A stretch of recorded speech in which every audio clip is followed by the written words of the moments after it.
ओम नमो भगवते वासुदेवाय। जय श्री हरि। राधे राधे। ब्रह्मधाम चैनल में आप सबका स्वागत है। आप रसपान कर रहे हैं बैसाख महात्म की कथाओं का। पिछले वीडियो में आपने श्री स्कंद पुराण के बैसाख महात्म में नारद और अम्बरीश संवाद में स्नान प्रशंसा नाम के पहले अध्याय का वर्णन सुना। आज के इस वीडियो में हम श्री स्कंद पुराण के बैसाख महात्म के नारद और अम्बरीश संवाद में दान महिमा निरूपण नाम के द्वितीय अध्याय का श्रवण करेंगे। तो आइए श्री भगवान विष्णु का नाम लेते हुए, भगवान गणेश का नाम लेते हुए सुनते हैं बैसाख महात्म के दूसरे अध्याय की कथा। नारद जी बोले, हे राजन, बैसाख मास के समान दूसरा कोई महीना नहीं है। सतयुग के समान दूसरा कोई युग नहीं है। वेद के समान कोई शास्त्र नहीं है और गंगा जी के समान कोई तीर्थ नहीं है। जल के समान कोई दान नहीं है। भार्या के समान कोई सुख नहीं है। कृषि के समान कोई धन नहीं है। जीवन के समान कोई लाभ नहीं है। उपवास के तुल्य कोई तप नहीं है। दान से बढ़कर कोई सुख नहीं है। दया के समान कोई धर्म नहीं है। नेत्रों के समान कोई ज्योति नहीं है। भोजन के तुल्य कोई तृप्ति नहीं है। खेती के समान कोई व्यवसाय नहीं है। धर्म के समान कोई मित्र नहीं है। सत्य के समान कोई यश नहीं है। आरोग्य के समान कोई आनंद नहीं है। केशव के समान कोई रक्षक नहीं है। लोक में बैसाख के समान पवित्र दूसरा कोई महीना नहीं है। इसको कवि लोग जानते हैं। बैसाख मास सबसे उत्कृष्ट है। यह शेषनाग पर सोने वाले भगवान को सदा प्रिय है। भगवान के प्रिय इस मास को जो मनुष्य बिना व्रत किए हुए व्यतीत करता है, वह सब धर्मों से बहिष्कृत होकर शीघ्र ही पशु योनि को प्राप्त होता है। जिन मर्त धर्मियों का बैसाख मास बिना व्रत के व्यतीत होता है, उन श्रेष्ठ धर्म धारण करने वालों की सब इष्ट पूर्ति व्यर्था होती है। जो मनुष्य नियम से बैसाख महीने में भोजन कराने में प्रवृत्त होते हैं, वे अवश्य विष्णु जी की सायुज्य मुक्ति को प्राप्त करते हैं। इसमें कोई संदेह नहीं है। इस संसार में अनेक प्रकार के धन हैं और नाना प्रकार के व्रत हैं। ये सब शरीर को अत्यंत क्लेश और पुनर्जन्म देने वाले हैं, परंतु बैसाख महीने में स्नान मात्र से ही मनुष्य का पुनर्जन्म नहीं होता। जो पुण्य सब प्रकार के दान से होता है और जो फल सब तीर्थों में होता है, वह फल बैसाख महीने में केवल जलदान से हो जाता है। यदि जलदान हटाने वाले पंखे का दान जो पुरुष करता है नहीं करता, वह नरक की यातना को भोग कर संसार में पातकी होता है। हे महाराज, आध्यात्मिक इत्यादि दुखों की शांति के लिए बैसाख महीने में छाते का दान एक बार प्रयत्न से अवश्य करना चाहिए।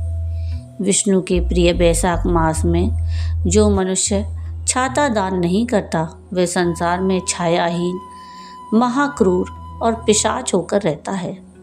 जो विष्णु के प्रिय दिव्य बैसाख मास में खड़ाऊ दान करता है, वह यम के दूतों का तिरस्कार करता हुआ विष्णु लोक को जाता है।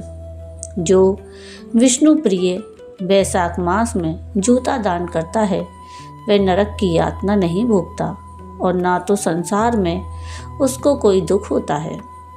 खड़ाऊ मांगने वाले ब्राह्मण को जो खड़ाऊ दान करता है, वह निस्संदेह करोड़ों जन्मों तक इस संसार में राजा होता है। जो मनुष्य मार्ग की थकावट हटाने के लिए अनाथ मंडप बनवाता है, उस पुण्य का फल ब्रह्मा भी वर्णन नहीं कर सकते। मार्ग में थके हुए ब्राह्मण को जो आश्रय देता है, उस पुण्य के फल को ब्रह्मा भी नहीं कह सकते। मध्याह्न काल में आए हुए ब्राह्मण या अतिथि को यदि कोई भोजन कराए तो इसके विश्रांति के फल को ब्रह्मा भी स्थिर नहीं कर सकते।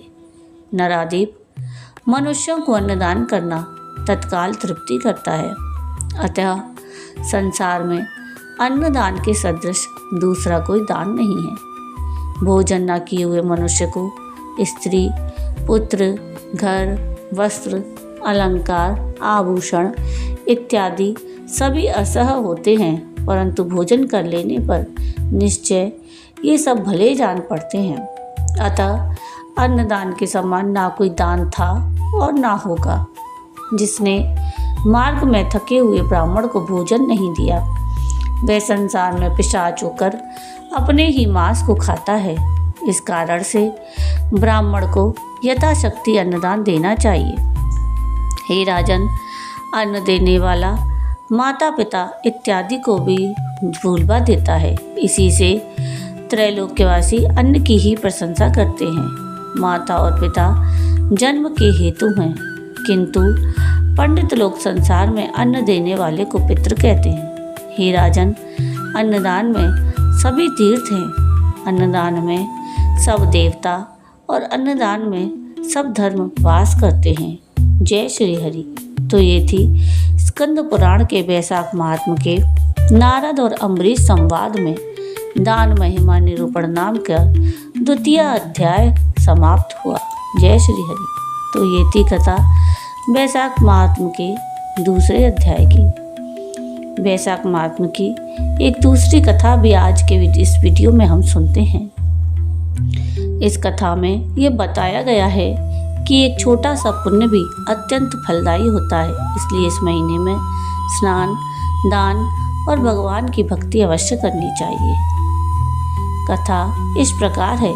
प्राचीन समय में एक बार देवर्षि नारद जी ने भगवान से पूछा कि हे प्रभु, वैशाख मास की महिमा इतनी महान क्यों मानी जाती है?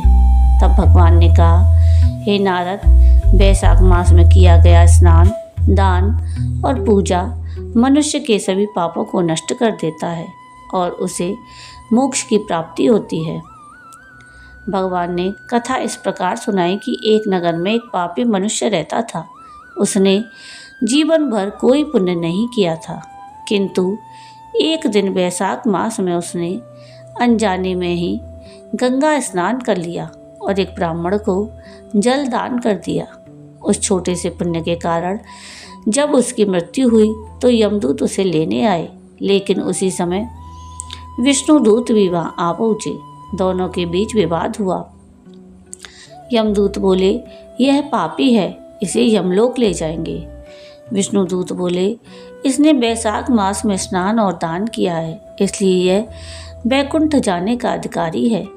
अंत में विष्णुदूत उसे बैकुंठ ले गए। जय श्री हरि। तो ये थी वैशाख मास में किए गए दान की एक बड़ी ही करुणामयी और संदेशवाहक कहानी। आपको आज का ये वीडियो कैसा लगा मुझे कमेंट करके ज़रूर बताइएगा। और अगर आपको आज का ये वीडियो पसंद आया हो तो प्लीज़ इसको लाइक शेयर ज़रूर कीजिएगा और चैनल को सब्सक्राइब कीजिएगा। अगले वीडियो में हम वैशाख महात्म के तीसरे अध्याय की कथा का रसपान करेंगे। वीडियो पूरा देखने के लिए थैंक यू। राधे राधे।